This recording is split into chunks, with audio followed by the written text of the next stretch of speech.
Hello aspirants, welcome to simply learn. आज हम लोग UPSC monthly magazine Vision IAS का पढ़ेंगे, जिसमें दिसंबर मंथ का सिक्योरिटी टॉपिक पे एनालिसिस करेंगे। तो लेट्स डायरेक्टली स्टार्ट। तो सिक्योरिटी में पहला टॉपिक है एंटी मैरिटाइम पायरेसी बिल। ये देखिए मेंस के लिए इंपॉर्टेंट है, प्रीलिम्स के लिए इंपॉर्टेंट है, सो डायरेक्टली स्किप करेंगे। इस आर्टिकल में लेकिन एक बात है, यूएन क्लॉज के बारे में जानकारी दी है, United Nation Convention on Law of Seas. ये आपको रीड करना है, यूएन क्लॉज के ऊपर स्टेटमेंट बन सकता है प्रीलिम्स के अंदर डायरेक्टली। इसके अंदर दो तीन जानकारी का बात है कि पहले पायरेसी को रिकॉग्नाइज करता है UN clause having universal jurisdiction, माने किसी भी कंट्री में अगर प्रॉब्लम हुआ तो उसको एक प्रॉब्लम के लिए ट्रीट किया जाएगा।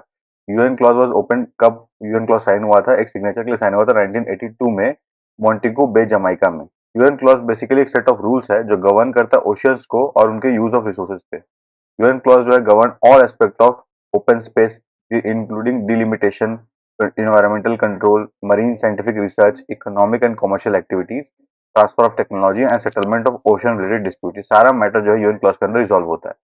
फिर इसको ऐसे इंसिडेंट को डील करने के लिए, पायरेसी के इंसिडेंट को डील करने के लिए हाई सीज पे यूएन क्लॉज के जो मेंबर स्टेट्स है उनको पायरेट शिप को जो है सीज करने का पावर दिया गया है। माने पायरेट शिप, एयरक्राफ्ट, वेसल कोई भी अगर ऐसा इशू कर रहा है तो उनको सीज करने का पावर दिया गया है और पायरेट्स को कैप्चर करने का पावर दिया गया है अंडर यूएन क्लॉज। ये आपको अवेयरनेस होना चाहिए। देखिए इतनी से बात में आपको प्रीलिम्स का क्वेश्चन पूरा बन सकता है। Now let's move to the next article. Now देखिए lone wolf terrorism. Lone wolf terrorism के बारे में सबसे पहले जानना ये होता क्या है। ठीक है, लोन टेररिज्म एक तरह का वायलेंट टेरर अटैक्स है जो एक्सट्रीमिस्ट इंडिविजुअल्स करते हैं। देखिए ये इंडिविजुअल्स का काम है, ये वो कोई भी हो सकता है, आपके बगल में बैठा हुआ पड़ोसी, 10 किलोमीटर दूर रहने वाला आदमी, दूसरे देश का आदमी, कोई भी ऐसा आदमी जो किसी भी कंटेंट से रेडिकलाइज हो गया है, उसका बिलीफ बन गया है, उस बिलीफ के अकॉर्डिंग वो एक्शन ले रहा है और टेररिज्म फैला रहा है। This called lone wolf terrorism. Steps taken, क्या क्या लिया इंडियन गवर्नमेंट ने लोन वुल्फ टेररिज्म से फाइट करने के लिए। पहला है अनलॉफुल एक्टिविटीज प्रिवेंशन एक्ट, ये मास्टर एक्ट है कोई भी टेररिस्ट एक्टिविटी डील करने के लिए। फिर नेशनल इन्वेस्टिगेशन एजेंसी एक संस्था है, भारत की संस्था है जो central counter terrorism law enforcement agency है कंट्री के अंदर। फिर नेशनल इंटेलिजेंस ग्रिड है, जो भी टेरर एक्टिविटी है उसको हम लोग कटिंग एज टेक्नोलॉजी के माध्यम से ट्रैक डाउन करते हैं और इंडिया का टेरर काउंटर टेरर कैपेबिलिटी को इनहांस करते हैं। फिर counter terrorism and counter radicalization division and cyber and security division जो मिनिस्ट्री ऑफ होम अफेयर्स के अंदर आता है, वो भी इस चीज को डील करता है। फिर नेशनल सिक्योरिटी काउंसिल सेक्रेटेरिएट है जो कॉन्स्टिट्यूशनल लीगल मैंडेट के according new counter radicalization programme करता है, जिससे लोगों को डी रेडिकलाइज किया जाता है बेसिकली। ये सब कुछ स्कीम्स है, अवेयरनेस, इसके बारे में क्यों जाना जरूरी है, बिकॉज इंटरनल सिक्योरिटी बड़ा प्रॉब्लम है और रेडिकलाइजेशन लोन वुल्फ टेररिज्म जो है सब रेडिकलाइजेशन एक्सट्रीमिज्म का एक पार्ट है। इसके बारे में हो सकता है प्रोड्यूस में डायरेक्टली क्वेश्चन ना आए, बट आपको ये अवेयरनेस रहेगा तो कुछ ऑप्शन आप एलिमिनेट कर सकते हो अगर कोई संस्था के बारे में या कोई इनिशिएटिव के बारे में गवर्नमेंट का आपसे पूछा जाए। Now let's move to the next article. अब देखिए न्यूज इन शॉर्ट्स आ रहा है। न्यूज इन शॉर्ट्स के अंदर कुछ कुछ बहुत ही रिलेवेंट बात है। पहला अग्नि 5। अग्नि 5 आपको पता होगा इंडिया का इंटर कॉन्टिनेंटल बैलिस्टिक मिसाइल है। यहाँ पे देखिए बैलिस्टिक मिसाइल लिखा है। मिसाइल्स को पढ़ने के कुछ टेक्निक होते हैं। पहले जैसे अग्नि 5 है तो देखिए इसमें क्या क्या बात लिखा आप समझ जाओगे। न्यूक्लियर केपेबल है, तब से एक क्वेश्चन बन सकता है कि अग्नि 5 न्यूक्लियर केपेबल है, बिल्कुल है। फिर ये एडवांस है, ठीक है। सरफेस टू सरफेस है। देखिए medium of missile is very important कि मिसाइल कहां से कहां तक चलता है, surface to air, air to surface, water to surface. ये आपको बेसिकली अवेयरनेस होना चाहिए कि सब मीडियम क्या है। फिर बैलिस्टिक मिसाइल, मिसाइल दो टाइप का होता है, क्रूज मिसाइल और बैलिस्टिक मिसाइल। तो भी आपको अवेयरनेस होना चाहिए, कोई मिसाइल का बात कर रहा है तो बैलिस्टिक है, क्रूज है। तो देखिए इंडिजियसली डेवलप किया गया अग्नि को डीआरडीओ द्वारा अंडर किस प्रोग्राम के अंतर्गत, integrated guided missile development programme. अब integrated guided missile development programme जो है उसके अंदर 5 मिसाइल्स है, पृथ्वी, अग्नि, त्रिशूल, नाग, आकाश। तो अग्नि आप समझ गए। अब अग्नि 1 2 3 और 5 में क्या डिफरेंस है, ये एक मैप के माध्यम से बहुत अच्छा दिया हुआ है इस आर्टिकल में, तो उसको आप देख सकते हो। ये वाला देखिए, ये इसका रेंज दिया हुआ है, ये इंडिया है, इंडिया का अगर सर्कल बनाए तो उसको रेंज मिलेगा, इंडिया सेंटर मान लेते हैं तो ये रेंज हो गया अग्नि 1 का। उसी तरह अग्नि 2, अग्नि 3, सबका रेंज दिया हुआ है। आप देख सकते हो पीछे वर्ल्ड मैप दिया है कि वर्ल्ड किस कोने तक पहुंच सकता है, आप देख सकते हैं। ये सारे मिसाइल का शेप भी दिया गया, आप जहां चाहो देख सकते हो। इट्स फॉर योर रेफरेंस, एक विजुअलाइजेशन अच्छा मिलता है अपने को, देख के याद ज्यादा रहता है, इसलिए ये इमेज देखना आपके लिए रिलेवेंट रहेगा। उसके बाद देखिए इस आर्टिकल में और जानकारी का क्या बात किया है। अग्नि 5 के बारे में रेंज दिया उसका 3500 किलोमीटर। ये बताया कि के4 न्यूक्लियर सबमरीन जो है वो एक बैलिस्टिक मिसाइल लॉन्च किया इंडिया का न्यूक्लियर ट्रायल कंप्लीट करने के लिए, ये जानकारी दिया है। फिर अपने को दिया है नेशनल न्यूक्लियर कमांड अथॉरिटी, उनके बारे में जानकारी दिया। उसके अंदर 2 काउंसिल होते हैं, एक पॉलिटिकल और एक एग्जीक्यूटिव। पॉलिटिकल में प्राइम मिनिस्टर हेड करते हैं, एग्जीक्यूटिव में नेशनल सिक्योरिटी एडवाइजर हेड करते हैं। फिर एक स्ट्रेटेजिक फोर्स कमांड का जानकारी दिया है। What are strategic force command. Strategic force command basically tri service है जो मैनेज करता है, एडमिनिस्टर करता है स्ट्रेटेजिक एसेट्स को कंट्री का, ये जानकारी होना चाहिए। फिर एडिशनली यहाँ पे एक आइलैंड का नाम लिया गया, कोस्ट ऑफ ओडिशा के पास, एपीजे अब्दुल कलाम आइलैंड, क्योंकि ये भी प्रीलिम्स में 5 पूछा जा सकता है, इसके बारे में भी क्वेश्चन आ सकता है। This was it in this article. Now move to next article. अगला आर्टिकल देखिए ब्रह्मोस के बारे में। ब्रह्मोस का नाम कैसे पड़ा, ब्रह्मपुत्र रिवर जो इंडिया में फ्लो करता है और मॉस्को रिवर जो रशिया में फ्लो करता है, उनके नाम पे ब्रह्मोस नाम पड़ा। इंडियन एयरफोर्स ने रिसेंटली क्या किया, एक्सटेंडेड रेंज ऑफ वर्जन जो ब्रह्मोस मिसाइल का है, जिसमें एयर से लॉन्च किया गया उसको, वो मिसाइल का टेस्टिंग किया। देखिए ब्रह्मोस मिसाइल जो कहीं से भी लॉन्च हो सकता है, लैंड, एयर, सी, अंडर वाटर, तो इसलिए इसको यूनिक बनाता है। ये जॉइंट वेंचर है रशिया और इंडिया के बीच में। इसके अंदर ऑब्लिगेशन था इंडिया के अंदर मिसाइल टेक्नोलॉजी कंट्रोल रिजाइम के अंदर कि वो रेंज 300 किलोमीटर से ज्यादा नहीं कर सकता।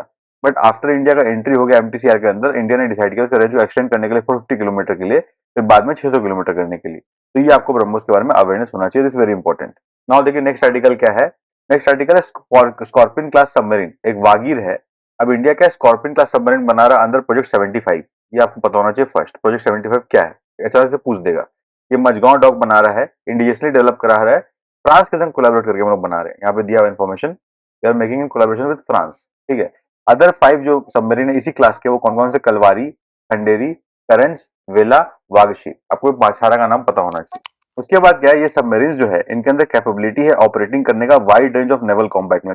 नेवल कॉम्बैट के जितने सारे एक्टिविटीज होते हैं उनमें ऑपरेट करने का सक्षम है, जैसे कि anti warship, anti submarine operation, intelligence gathering, surveillance और naval mine laying.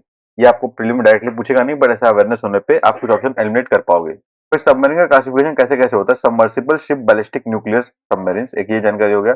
Nuclear attack submarines, ये एक सेकंड हो गया। थर्ड है डीजल इलेक्ट्रिक अटैक सबमरीन्स, इनके बारे में कुछ रेलिवेंट बात है, ये हाईलाइट कर दिया, आप लोग डेफिनेटली पढ़ना चाहिए। देखिए सबमरीन्स के बारे में क्वेश्चन आना, एक क्वेश्चन बन सकता है, अब वो कौन सा बना है किसी को नहीं पता, पर ये सब जानकारी उसमें रेलिवेंट बनती है, इसलिए आपको अवेयरनेस होना चाहिए।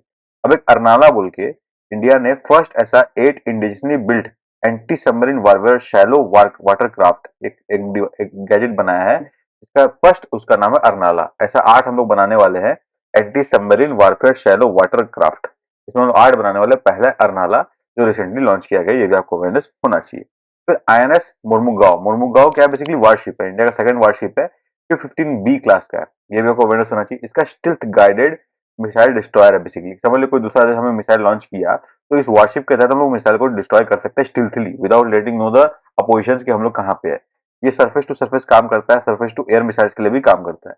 मिसाइल्स के अंदर मॉडर्न सर्वेलेंस रडार भी है, जो टारगेट को एकदम ट्रैक कर सकता है, वेपन सिस्टम के पास टारगेट का वेपन सिस्टम वहां तक डायरेक्टली ट्रैक कर सकते हैं।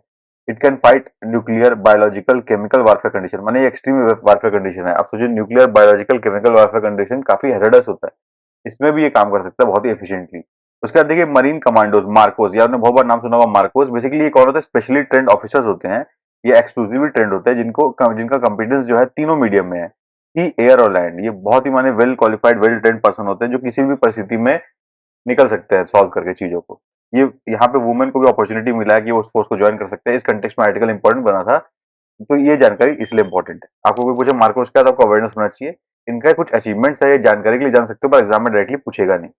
फिर कुछ कुछ इंपॉर्टेंट जॉइंट मिलिट्री एक्सरसाइजेस होते हैं जो 2-2 3-3 कंट्री के बीच में होते हैं, उनका न्यूज में आना वो एग्जाम में प्रीलिम्स के लिए इंपॉर्टेंट बनता है। जैसे कि पहला है कजिंद। कजिंद क्या है, कजाकिस्तान और इंडिया, देखिए आप नाम से पता कर सकते हो, कजिंद माने काज और इंड, कजाकिस्तान और इंडिया के बीच में एक्सरसाइज होने वाले को कजिंद बोलते हैं। इसको पहले एक्सरसाइज प्रबल बुलाया था, प्रबल दोस्तिक, अब उसको रीनेम कर दिया गया कजिंद की तरफ।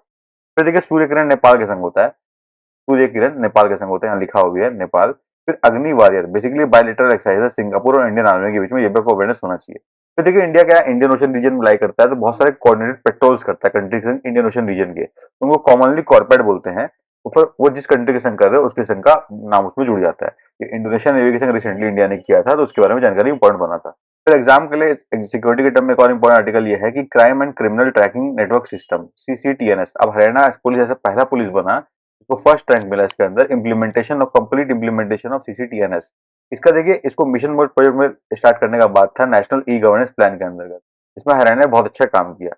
It is aim to creating a comprehensive and integrated system. ये जो नेटवर्क है क्या करना चाहता है, कॉम्प्रिहेंसिव और इंटीग्रेटेड सिस्टम बनना चाहता है। इसको 99% पुलिस स्टेशन में इम्प्लीमेंट कर दिया जा चुका है। 100% एफआईआर अभी जो है सीसीटीएनएस पे डायरेक्टली रजिस्टर होते हैं। इसको किसने अप्रूव किया था, cabinet committee on economic affairs 2009 में। देखिए ये जानकारी आपको बेसिकली इतना सारा इंपॉर्टेंट नहीं है, बट थोड़ी बहुत जो येलो में है वो इंपॉर्टेंट है, उसको आपको ध्यान रखना चाहिए। तो दिस वाज इट, यही था हमारा डिस्कशन। ये डिस्कशन पीडीएफ एक्सेस करने के लिए सिंपली लर्न ऑफिशियल टेलीग्राम में ज्वाइन कर सकते हैं। आपको इनिशिएटिव अच्छा लगा तो चैनल लाइक करें, सब्सक्राइब करें, और तब तक के लिए best wishes for the examination.